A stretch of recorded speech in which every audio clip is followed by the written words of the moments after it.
सूरजपुर में प्रधान आरक्षक की पत्नी और बेटी की हत्या मामले में अब जो नया खुलासा हुआ है वो चौंकाने वाला है।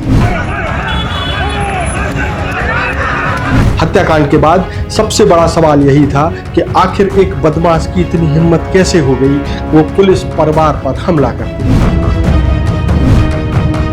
और ये जो नया खुलासा है उससे बहुत कुछ साफ हो गया है। आरोप है कि हत्या का जो आरोपी है उसको थाने से लेकर के एसपी तक का संरक्षण मिला हुआ था। यही वजह है कि एसपी को हटा दिया गया है, उनका ट्रांसफर कर दिया गया है और इन पूरे आरोपों की जांच के लिए एक जांच समिति भी बना दी गई है। खुश है तो फिर खुशी मना ले, छोटा बड़ा केक मंगा ले, संगम में मिलता है बढ़िया केक, संगम में मिलता है बढ़िया केक।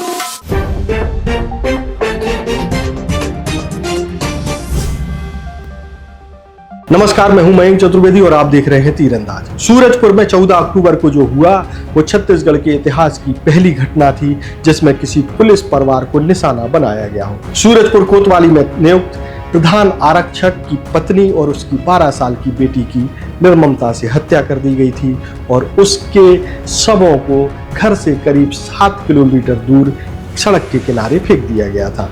पुलिस उस दौरान जब जांच कर रही थी तब ही आरोपी का सुराग मिला।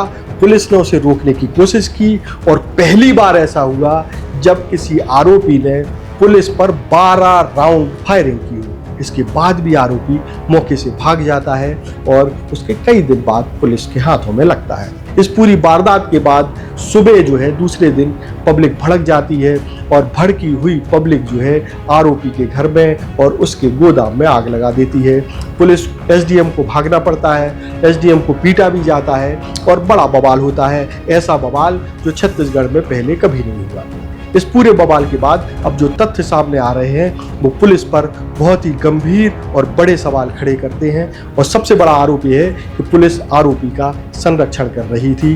वो कैसे, ये हम आपको बताते हैं। इस पूरी वारदात के बाद जो छत्तीसगढ़ के मुख्यमंत्री हैं विष्णुदेव साय जी, वो एक हाई लेवल मीटिंग करते हैं, पूरे मामले की समीक्षा करते हैं और इस समीक्षा में वो बहुत सारी पुलिसिंग की खामियों को खोजते हैं और इन खामियों को अफसरों को बताने के बाद वो कहते हैं कि इस पर बड़ी कार्रवाई होनी चाहिए, गंभीर कार्रवाई होनी चाहिए। सीएम के निर्देश के बाद सबसे पहली जो कार्रवाई होती है वो होती है सूरजपुर के एसपी एमआर अहीरे पर। एमआर अहीरे को वहाँ से हटा दिया जाता है, यानी ट्रांसफ़र कर दिया जाता है। उनका ट्रांसफ़र हालांकि रायपुर में यातायात विभाग में किया गया है और उनको कोई बड़ी जिम्मेदारी नहीं दी गई है फिलहाल।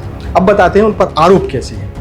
सबसे बड़ा आरोप यह है कि जिस कुलदीप साहू ने पुलिस परिवार पर हमला किया, पुलिस पर 8 राउंड गोलियां चलाई, उसको टीआई से लेकर के एसपी तक का संरक्षण प्राप्त था। ऐसे गंभीर आरोप सामने आए हैं और आपको बता देते हैं कि जो कुलदीप साहू है उसको पिछले साल यानी 2023 में 20 अक्टूबर को जिला दंडाधिकारी यानी कि जो कलेक्टर होते हैं, डीएम होते हैं, उनके द्वारा 1 साल के लिए जिला बदर किया गया था।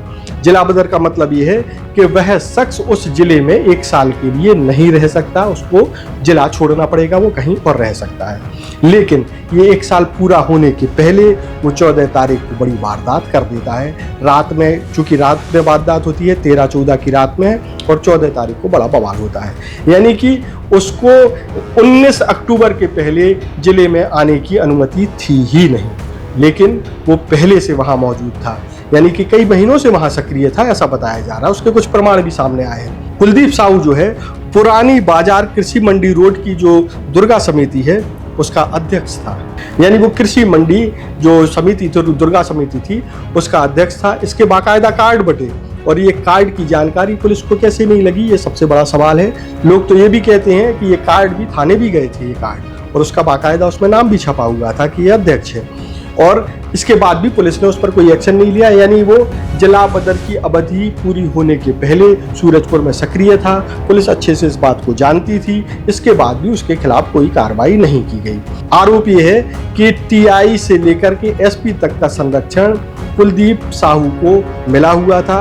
वही कुलदीप साहू जिसने पुलिस के जो प्रधान आरक्षक है उसकी पत्नी और बेटी की हत्या की। और उसके पहले मतलब एक रात पहले वो जो है एक आरक्षक पर खौलता हुआ तेल भी फेंक चुका था। आप इससे अंदाजा लगा सकते हैं कि आरोपी का हौसला कितना बड़ा हुआ था।